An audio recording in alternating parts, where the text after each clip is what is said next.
ॐ अज्ञानतिमिरान्धस्य ज्ञानाञ्जनशलाकया चक्षुरुन्मिलितं येन तस्मै श्रीगुरुवे नमः। वाञ्छाकल्पतरुभ्यश्च कृपासिन्धुभ्येव च पतितानां पावनेभ्यो वैष्णवेभ्यो नमो नमः। नमो महावदान्याय कृष्णप्रेमप्रदायते कृष्णाय कृष्णचैतन्य नाम्ने गौरत्विषे नमः। हे कृष्ण करुणा सिंधो दीनबंधो जगत्पते गोपेश गोपिका कांत राधा कांत नमोस्तुते। तप्त कांचन गौरांगी राधे वृंदावनेश्वरी वृषभानुसुते देवी प्रणमामि हरिप्रिये। वृंदायै तुलसी देव्यै प्रियायै केशवस्य च कृष्ण भक्ति प्रदे देवी सत्यवत्यै नमो नमः। श्री कृष्ण चैतन्य प्रभो नित्यानंद श्री अद्वैत गदाधर शिवसदि गौर भक्त वृंद। हरे कृष्ण कृष्ण कृष्ण हरे हरे हरे राम राम राम हरे हरे। हरे कृष्णा। सर्वप्रथम मैं अपने गुरुपाद पद्म ओम विष्णुपाद अष्टोत्तर शत श्री श्रीमद् भक्ति वेदांत माधव गोस्वामी महाराज के चरण कमलों में अनंत कोटि दंडवत प्रणाम ज्ञापन करता हूं। हम लोग श्रीमद् भगवद गीता के चौथे अध्याय का और 34वां श्लोक श्रवण कर रहे हैं। ये 34वां श्लोक बहुत महत्वपूर्ण है इसलिए कि इसमें भगवान ने तत्व ज्ञान को प्राप्त करने की जो विधि है वो उसके बारे में भगवान बता रहे हैं। तो यहां उन्होंने बोला है तत्विद्धि प्रणिपातेन परिप्रश्नेन सेवया उपदेक्ष्यन्ति ते ज्ञानम ज्ञानिनस्तत्वदर्शिनः। तत्विद्धि तत् माने उस ज्ञान को प्राप्त करने के लिए प्रणिपातेन प्रणिपात करना होगा, सेवा करनी होगी और फिर प्रश्न पूछने होंगे। किनसे? जो ज्ञानी है, तत्वज्ञानी है और जो तत्वदर्शी भी हैं। तो हम लोग इसमें तत्वज्ञानी और तत्वदर्शी ये उस महापुरुष के जो स्वरूप लक्षण और तटस्थ लक्षण हैं। स्वरूप लक्षण है तत्वदर्शी जिसने भगवान का ब्रह्म का अनुभव किया है, अनुभूति संपन्न है, और तत्वज्ञानी जो शास्त्रों में पारंगत हैं। ये दोनों ही जरूरत है। स्वरूप लक्षण भी होना चाहिए और तटस्थ लक्षण भी होना चाहिए। स्वरूप लक्षण की फिर भी मुख्यता बहुत अधिक है, क्योंकि अगर उन महापुरुष को भगवान का अनुभव हो चुका है तभी वो शिष्य के ऊपर कृपा कर सकते हैं, क्योंकि महापुरुष की जो कृपा है वही काम करती है। शिष्य का जो अपना प्रयास है वो भी काम करता है, लेकिन कृपा भी काम करती है, कृपा ज्यादा काम करती है। तो वही जो जब सेवा की जाएगी उनकी तो वो प्रसन्न होंगे और फिर उनका हृदय द्रवित होगा। जब उनका हृदय द्रवित होगा तो वो उपदेश करेंगे तत्व ज्ञान का, तभी उस तत्व ज्ञान के उपदेश को धारण कर पाएगा शिष्य। अगर उनकी सेवा नहीं करेगा, उनके प्रति जो है प्रणिपात नहीं करेगा, यानी कि उनके प्रति शरणागत नहीं होगा, तो फिर उसको उपदेश क्यों करेंगे वो? और अगर करेंगे भी तो उसको धारण करने की उसमें योग्यता ही नहीं होगी, क्योंकि ज्ञान हमेशा एक उच्च स्तर से निम्न स्तर की ओर ही बहता है। जैसे हमारा जल है, जल जो है ऊंचे स्तर से नीचे स्तर की ओर बहता है, ये उसकी ऑटोमेटिक प्रॉपर्टी है। कभी भी नीची जगह से ऊंची जगह पर नहीं जाएगा जल। उसी प्रकार ज्ञान जो है तभी बहेगा जब हम अपने को निम्न स्तर पर रखते हैं। अगर हम जिससे ज्ञान ले रहे हैं, अगर हम स्वयं को उससे ज्यादा अधिक ज्ञानी समझते हैं तो वो ज्ञान आ ही नहीं सकता हमारे अंदर। अगर हम अपने को बिल्कुल ही अज्ञानी समझकर उनके समक्ष जाते हैं तभी हम उनसे कुछ धारण कर सकते हैं। तो इसमें हम लोग श्रवण कर चुके थे किस प्रकार से जाना चाहिए। हमारा चल रहा था प्रणिपातेन। प्रणिपात का मतलब क्या है? प्रणिपात का मतलब है साष्टांग दंडवत प्रणाम। साष्टांग दंडवत प्रणाम जो है आत्मसमर्पण का ही एक द्योतक है, एक सिंबल है ये, कि मैंने सब कुछ आपने को आपके समर्पण कर दिया है। अब ये साष्टांग अष्टांग, 100 प्लस अष्टांग, तो 8 अंगों से इसमें प्रणाम किया जाता है। प्रणाम का मतलब होता है प्र प्लस नम, प्रणाम। प्र का मतलब होता है इन फ्रंट ऑफ, सामने से, या फिर इसको हम ऐसा भी बोलते हैं प्रकृष्ट रूपेण। तो प्रकृष्ट रूपेण जो हमने नौ का अर्थ बताया था नहीं, मौ का अर्थ बताया था अहंकार, कि अब मेरा अहंकार बिल्कुल रहा नहीं है, वो मैंने सब आपको आपके चरणों में समर्पित कर दिया है। तो जो साष्टांग प्रणाम है, इसके लिए श्लोक इसके लिए बताया है शास्त्रों में, पदभ्याम कराभ्याम जानुभ्याम उर्सा शिरस्तथा मनसा वचसा दृष्टया प्रणामो अष्टांगम उच्यते। पदभ्याम, पदभ्याम का मतलब दोनों पैरों से, उसको एक ही माना जाएगा। 8 अंग, क्योंकि हमको इसमें भूमि में 8 अंग जो है भूमि पर टच कराते होते हैं। तो पदभ्याम मतलब पैरों से, करभ्याम मतलब हाथों से, जानुभ्याम मतलब घुटने से। तो 3 चीजें हो गई, हाथ, पैर और घुटने। उर्सा, उर का मतलब है वक्षस्थल, और शिरसा, शिर का मतलब है मस्तक। तो हाथ, पैर, घुटने, वक्षस्थल और मस्तक। उसके बाद मनसा वचसा दृष्टया, मन से, वचन से और दृष्टि से, इसी को अष्टांग प्रणाम कहा जाता है। अष्टांग प्रणाम 8 प्रकार से, 8 अंगों से होता है। कौन से हैं? हाथ, पैर, घुटने, वक्षस्थल, मस्तक, मन, वचन और दृष्टि। साक्षात साष्टांग प्रणाम में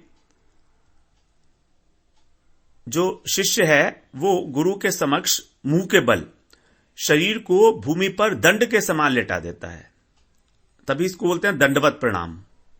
दंडवत, दंड के समान। तो इसमें जो शिष्य है वो स्वयं को नितांत असहाय मानता है, हेल्पलेस, बिल्कुल। ऐसा जानकर वो अपने शरीर को, अपनी इंद्रियों को, अपने मन को गुरु के अर्पण करता है।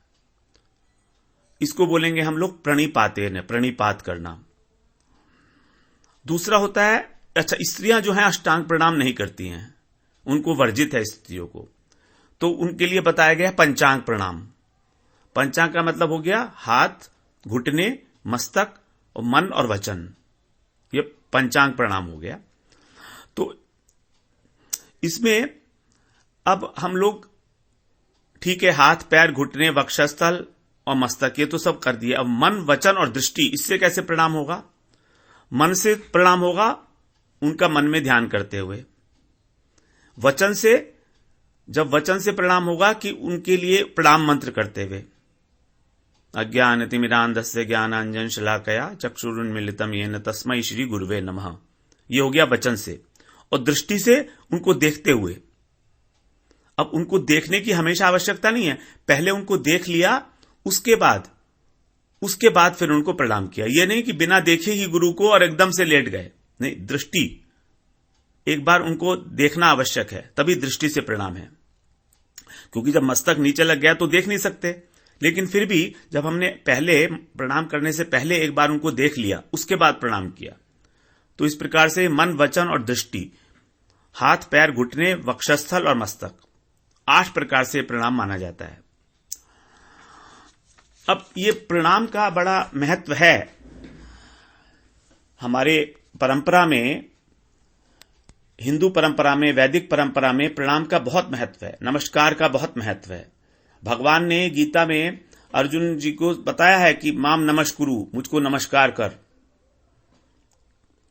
तो नमस्कार करने का मतलब क्या है? इसका तात्पर्य है कि अगर भगवान हमारे मन के और हमारी मान्यताओं के विरुद्ध कहें तो भी हम उसमें प्रसन्न रहना है। यही हुआ प्रणाम का मतलब मैं अपनी कोई भी मान्यता नहीं रख रहा हूं और आपकी मर्जी में ही मैंने अपने मन को मिला दिया है। अगर मैं कुछ और सोच रहा हूं और आप मेरे लिए कुछ और सोच रहे हैं, तो ये प्रणाम कहां हुआ?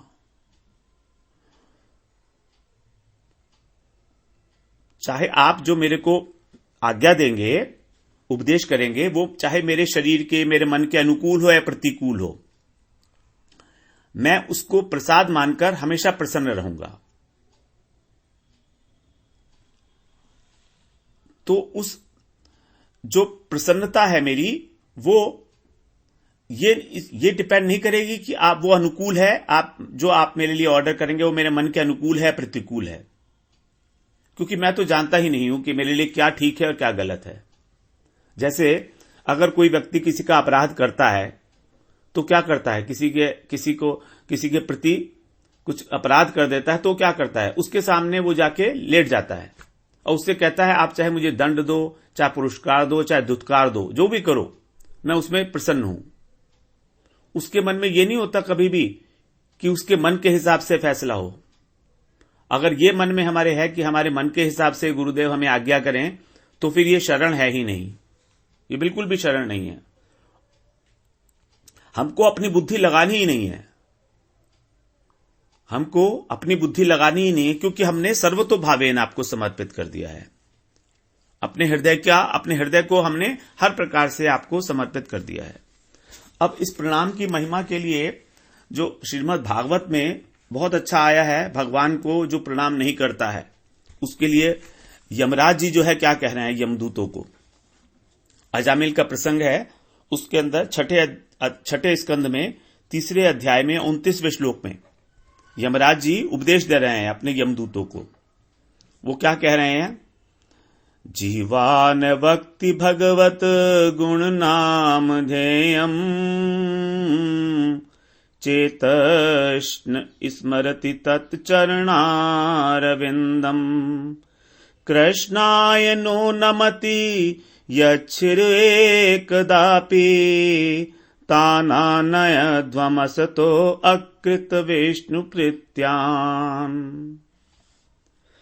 यमराज जी ने बहुत अच्छा उपदेश दिया इसमें यमदूतों को। वो क्या कह रहे हैं? जीवान वक्ति भगवत गुण नाम ध्येयम्।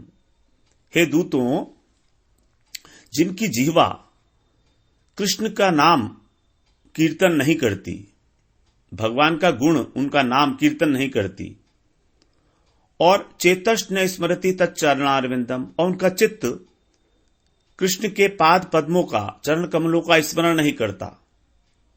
कृष्णाय नो नमति यच्छिर एकदापि, एक बार भी जिसका मस्तक कृष्ण को नमन नहीं करता, नमति मतलब नमन नहीं करता, ताना नयध्वम असतो, असतो माने असत, ऐसे असत लोगों को ही मेरे पास लाओ। तान माने उनको, ताना नयध्वम, अनध्वम माने मेरे पास लाओ। क्यों? क्योंकि वो कैसे हैं? अकृत विष्णु कृत्यान। विष्णु कृत्यान का मतलब है विष्णु के लिए जो कार्य किया जाना चाहिए। विष्णु कृत्यान, विष्णु के लिए जो कार्य किया जाना चाहिए वो अकृत, वो वाला कार्य नहीं करते। तो यमराज के पास उन्हीं लोगों को जाना होगा जो विष्णु की सेवा नहीं करते, विष्णु के, कृष्ण के आगे कभी झुकते ही नहीं है, जो उनके चरण कमलों का कभी ध्यान नहीं करते, और जो उनकी जिह्वा कभी भी भगवान के नाम का उच्चारण नहीं करती। यह बड़ा स्पष्ट सा आदेश है, और हम लोगों के लिए यह बहुत बड़ा रहस्य है कि यदि हम चाहते हैं कि हमको यमराज के पास ना जाना पड़े, यमराज के पास जाने का मतलब है नरक में जाना, तो यमराज के पास जाने का मतलब यही है कि वो हमको दंड देंगे। तो ये अगर हम कर रहे हैं तो कभी भी हमको यमराज के दर्शन नहीं करने पड़ेंगे। ताना नयध्वम असत, उन्हीं लोगों को लाना मेरे पास। असतो, जो असत लोग हैं, जिन्होंने सत का आश्रय नहीं ले रखा है और विष्णु के प्रति कोई भी कार्य नहीं करते हैं, वो विष्णु की पूजा, विष्णु का ध्यान, विष्णु का नाम, विष्णु यहां पर कृष्ण, और अगर जो करते हैं तो उसको फल क्या मिलता है? उसके लिए आया है दशाश्वमेधी पुनरेति जन्म कृष्ण प्रणामी न पुनर्भयाव। जो 10 बार अश्वमेध यज्ञ करता है, उसको जन्म ग्रहण करना पड़ता है। दशाश्वमेधी पुनरेति जन्म, कृष्ण प्रणामी न पुनर्भवाय। लेकिन जो कृष्ण को प्रणाम करते हैं वो पुनः जन्म ग्रहण नहीं करते। तो यहां कृष्ण प्रणामी का अर्थ है जब हम आत्मसमर्पण करते हैं, अपना आत्मनिवेदन करते हैं, तभी कृष्ण प्रणामी। ये नहीं कि हम लोग जैसे प्रणाम करते हैं भगवान को, हमारा प्रणाम तो भगवान स्वीकार ही नहीं करते, क्योंकि हमारा समर्पण कहां है। हमने अपने अहंकार को तो त्यागा ही नहीं है। जब तक हमने अपना अहंकार नहीं त्यागा तो भगवान उसे स्वीकार क्यों करेंगे। फिर एक और जगह भी आया है, सकृत प्रणामी कृष्णस्य मातुस्तन्यम पिबेन नहीं, कि जो कृष्ण को प्रणाम करते हैं एक बार, सकृत माने एक बार, उन्हें पुनः माता का स्तनपान नहीं करना पड़ता। तो बहुत महिमा है नमस्कार की। नमस्कार करने का मतलब ही यही है कि अपना अहंकार का त्याग करना। तो ये हो गया हमारा प्रणिपातेन। ये है प्रणिपात, वास्तव प्रणिपात यही है। और वास्तव प्रणिपात का मतलब है कि अहंकार का त्याग। अगर हम इसको एक लाइन में समझना चाहें तो हमें समझना होगा कि अपने अहंकार का त्याग, अपनी अहंता का त्याग। हमारेपन जो हमारे अंदर जो मैंपन है, ये मैंपन ही जड़ है सब चीजों की। तो ये हमने नमस्कार की, प्रणाम की महिमा एक बार श्रवण की दोबारा से। अब आगे आता है फिर सेवया। ये सेवया बड़ा इंपॉर्टेंट शब्द है। प्रणाम तो करा लेकिन फिर सेवा नहीं की तो फिर उसका लाभ नहीं होगा। क्योंकि यहां पर बताया, भगवान ने 3 इंपॉर्टेंट शब्द बताए हैं, प्रणिपातेन, परिप्रश्नेन और सेवया।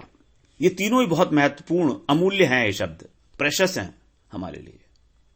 तभी हमको तत्व ज्ञान को धारण करेंगे, तब उपदेश भी हम तो तब मिलेगा जब ये तीनों बातें पूर्णतः संपादित होंगी। प्रणिपातेन, तो प्रणिपात हमने श्रवण किया। अब सेवा कैसे करनी है भगवान की। सेवा की जाती है, 2 पाते हैं सेवा में। एक तो सेवा का अर्थ है जिसकी हम सेवा कर रहे हैं उसके अनुकूल सेवा की जाए, जो उसको पसंद है। अगर हम जानते नहीं कि उसको क्या पसंद है क्या नहीं पसंद है तो उसकी सेवा कैसे होगी। मान लीजिए किसी को शुगर है और फिर हम उसके पास जो है खूब सारी मिठाई लेके गए, तो उसका क्या करेगा, वो सेवा कैसे कहलाएगी। वो तो जबरदस्ती का बात हो गई ना, कि हम अपने हिसाब से सेवा कर रहे हैं। तो सेवा हमेशा वही है जो दूसरे की इच्छा के अनुसार की जाए। और दूसरा, यहां पर जो कुछ भी है हमारे पास उस सब के साथ सेवा की जाए, जिससे वो प्रसन्न हो, वही काम करे, उनके मन के, उनके संकेतों के अनुसार, उनकी आज्ञा के अनुकूल काम करे। और संत महापुरुषों की सबसे बड़ी सेवा है उनके सिद्धांतों के अनुसार अपना जीवन यापन करना, उसी प्रकार का भजन साधन करना। ये कारण इसका यह है कि उन्हें सिद्धांत जितने प्रिय होते हैं उतना अपना शरीर भी प्रिय नहीं होता। जो महापुरुष हैं वो सिद्धांत के लिए अपने शरीर को भी त्याग देते हैं। तो इसीलिए उनके सिद्धांतों का पालन करना उनके शारीरिक सेवा से भी अधिक महत्वपूर्ण हो जाता है।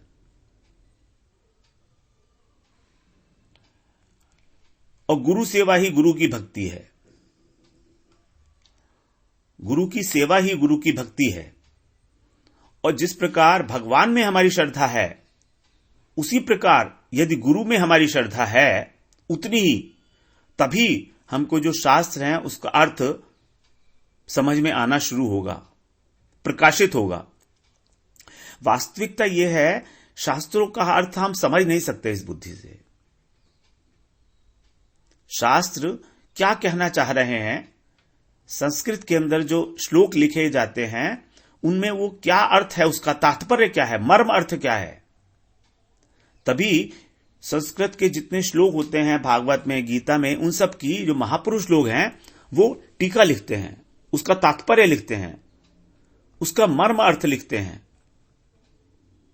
कि भगवान ने या शास्त्रों ने ये बात कही तो उसका कारण क्या है। शब्द अर्थ से काम नहीं होगा, शब्द अर्थ को धारण नहीं कर सकते। अगर तात्पर्य बैठ जाएगा उदाहरण के साथ, युक्तियों के साथ, तभी हम उसे समझ सकते हैं। क्योंकि शास्त्रों को बताया गया है मोहिनी विद्या है, ये मोहित कर देती है।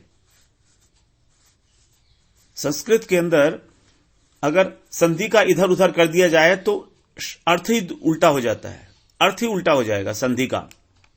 संधियों का इस तरह का टेक्निकल है, वो बनाई गई संधि और संधि विच्छेद जो होती हैं वो इस प्रकार की हैं कि अगर हम तात्पर्य नहीं समझ रहे हैं तो शब्दार्थ जो है वो उल्टा भी हो जाता है। अनुवाद, साधारण अनुवाद। इसीलिए जो भगवान, जब गुरु में हमारी वो श्रद्धा हो जाती है जो हमारी भगवान में है, तभी हम लोग शास्त्रों का मर्म अर्थ समझ सकते हैं।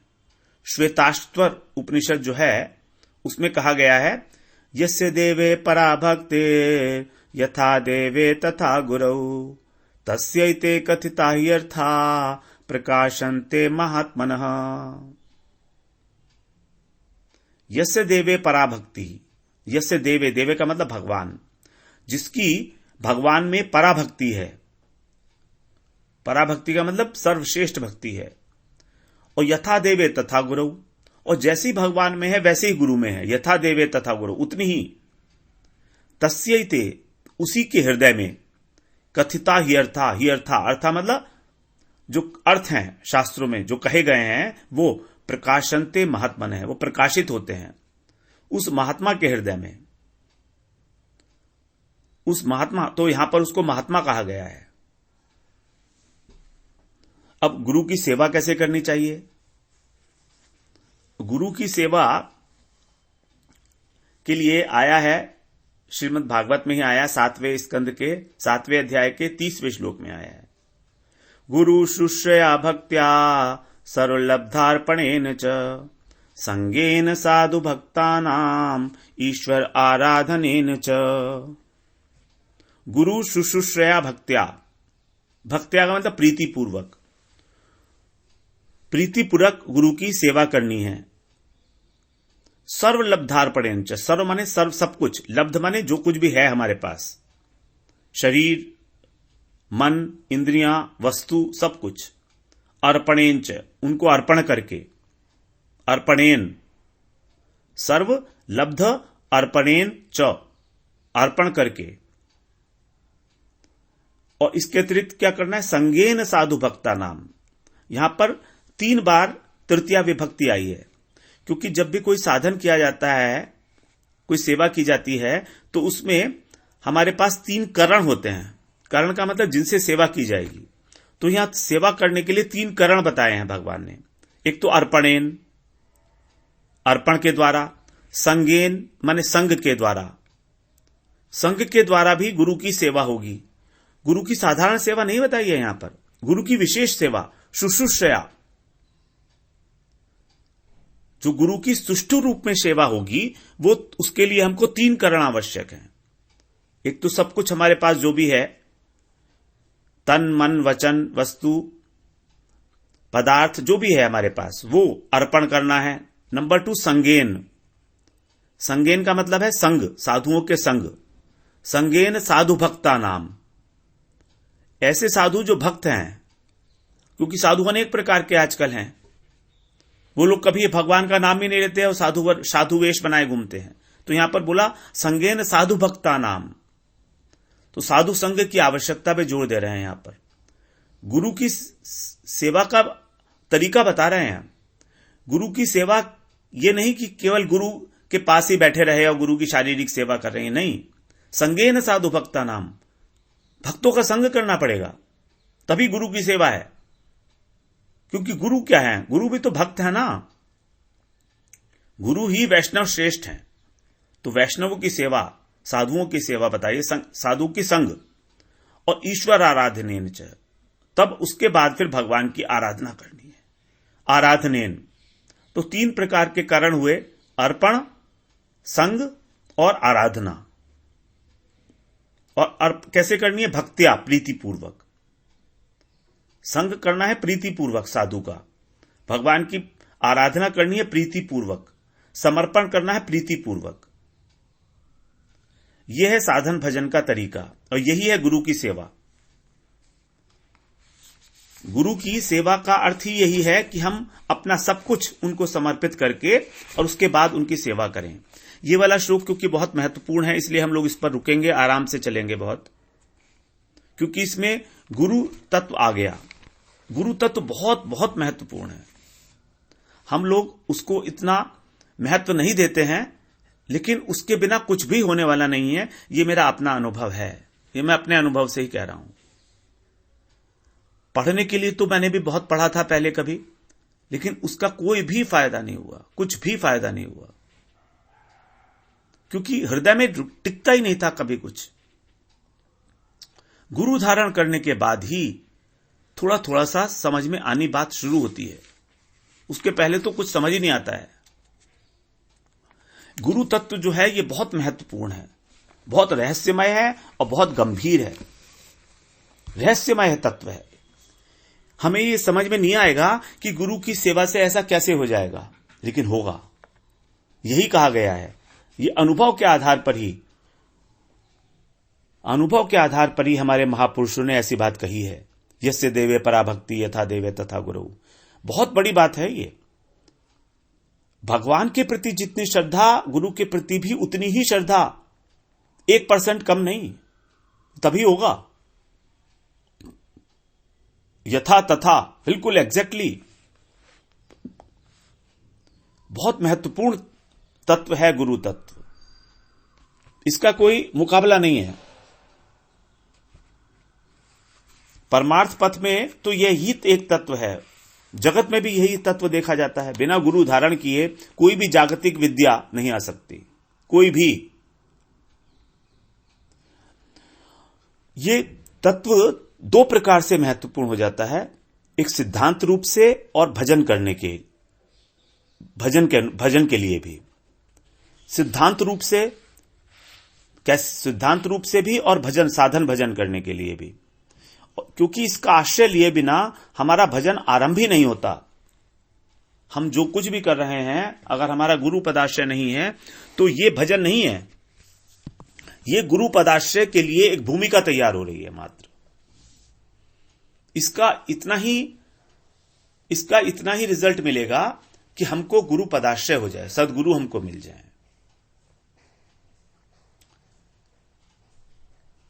क्यों?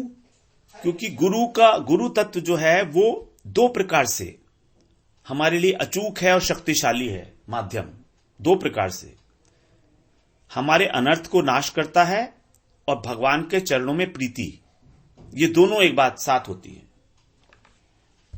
हमारे अनर्थ नाश करता है सबसे पहले, और उसके बाद भगवान के चरणों में प्रीति भी तभी होगी जब हम गुरु का आश्रय लेंगे। गुरु का आश्रय लिए बिना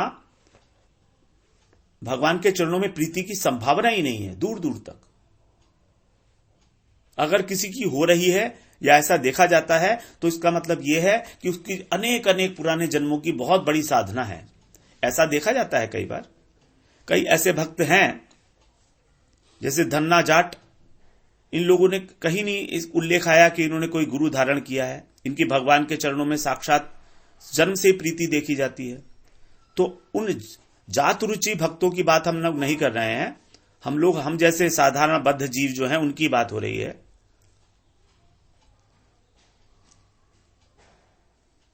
तो हम लोगों के लिए हमें समझाने वाला और कोई नहीं है इनके अलावा। दीक्षा काल के अंदर ही गुरु जो हैं हमारे पापों का शमन कर देते हैं। दिव्यम ज्ञानम यतो दत्यात् कुर्यात् पापस्य संक्षयम। कुर्यात् पापस्य संक्षयम। दीक्षा काल में ही जो है क्या करते हैं, हमको दिव्य ज्ञान देते हैं और हमारे पापों का नाश कर देते हैं दीक्षा काल में ही। तो जब तक क्योंकि पाप नाश नहीं होंगे, अनर्थ नाश नहीं होंगे हमारे, तो ना तो हमारे अंदर भगवान से प्रीति होगी, ना हमारा संबंध होगा और ना हमें प्रीति होगी। गुरु हमको हमारा संबंध ज्ञान कराते हैं भगवान के साथ कि हमारा संबंध क्या है। हम लोगों ने पढ़ तो लिया किताब में कि हम भगवान के नित्य दास हैं, लेकिन हमारे हृदय में तो अभी वो बैठा नहीं है। ये भावना स्थापित तो हमारे हृदय में अभी तक हुई नहीं है। केवल शब्द मात्र हैं जिसे हमने रट लिया है और रटने से तो काम नहीं हो सकता है, स्थापित नहीं किया है अभी तक हृदय में हमने इस भावना को। तो इसी प्रकार से फिर गुरु के बारे में ही हम लोग इस आगे चर्चा करते हुए और फिर अगले सत्र में चर्चा करते हैं। वांछा कल्पतरुभ्यश्च कृपा सिंधुभ्यैव च पतितानां पावनेभ्यो वैष्णवे